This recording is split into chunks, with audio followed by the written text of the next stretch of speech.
പകരമെനിക്കാരുമാകില്ല പ്രിയ സഖി, പ്രാണനും കൊണ്ടു നീ പോയിടുമ്പോൾ ഒരു വിളിപ്പാടകലെ നീ.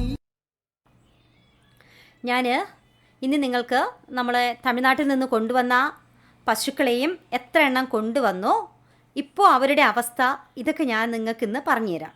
കുറച്ച് പേരുടെ ആഗ്രഹമായിരുന്നു, കുറേ നാളുകൊണ്ട് മെസ്സേജ് ചെയ്തു, ചേച്ചി അതൊന്ന് കാണിക്ക്, ആ പശുക്കളുടെ ഡീറ്റെയിൽസ് ഒന്ന് പറ, എത്ര എണ്ണം കൊണ്ടുവന്നു എന്നൊക്കെയുള്ള കാര്യങ്ങൾ എന്നോട് ചോദിച്ചിരുന്നു.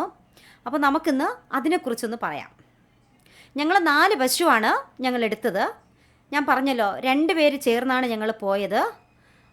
ട്രിവാൻഡ്രം അവിടെ നിന്നൊരു പാർട്ടി, ഒരു ഫാമിലി, അവരും ഞങ്ങളും കൂടിയാണ് പോയത്. ഞങ്ങൾക്കിവിടെ പശു കൂടുതലുണ്ടല്ലോ, അപ്പോൾ പിന്നെ ഞങ്ങൾക്ക് കുറച്ച് മതി എന്നുള്ള ഇതിലാണ് ഞങ്ങൾ പോയത്. അവരാണ് കൂടുതലെടുത്തത്. ഞങ്ങളുടെ പശു ഇപ്പോൾ സുഖമായിട്ടിരിക്കുന്നു. 3 പേര് പ്രസവിച്ചു. ഒരാൾ കൂടെ ഉണ്ട് കേട്ടോ ഇനി പ്രസവിക്കാനായിട്ട്. ഞാനിനി അടുത്ത വീഡിയോയിൽ ഞാൻ അവരെ പരിചയപ്പെടുത്താം. പിന്നെ അപ്പോൾ ഞങ്ങൾ 4 പേരെയാണ് കൊണ്ടുവന്നത്. 4ഉം ഞങ്ങൾ HF ആണ് എടുത്തത് കേട്ടോ. ജേഴ്സി ഒന്നും എടുത്തിട്ടില്ല, HF ആണ് എടുത്തത്. ഞങ്ങൾക്ക് ഒരെണ്ണത്തിന് 85, 90, ഒന്നിന് 1,00,000 കൂടുതലായി കേട്ടോ.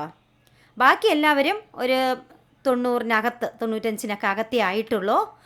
പിന്നെ പാലിൻ്റെ അളവൊക്കെ നമുക്ക് ഇനിയേ പറയാൻ പറ്റുള്ളൂ, നമുക്കറിയില്ല. അവർ പറയുന്നതേ നമുക്കറിയാവുള്ളൂ.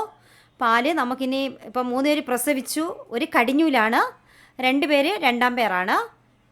ഇനി പ്രസവിക്കാനുള്ളത് 2ാം പേരാണ്. അതാണ് ഇത്തിരി വലിയ പശു, വില കൂടിയത്, 1,00,000-ന് മുകളിലായ പശുവാണത്.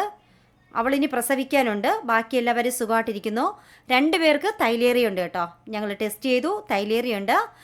ബാക്കി വിശേഷം നാളെ കാണാം.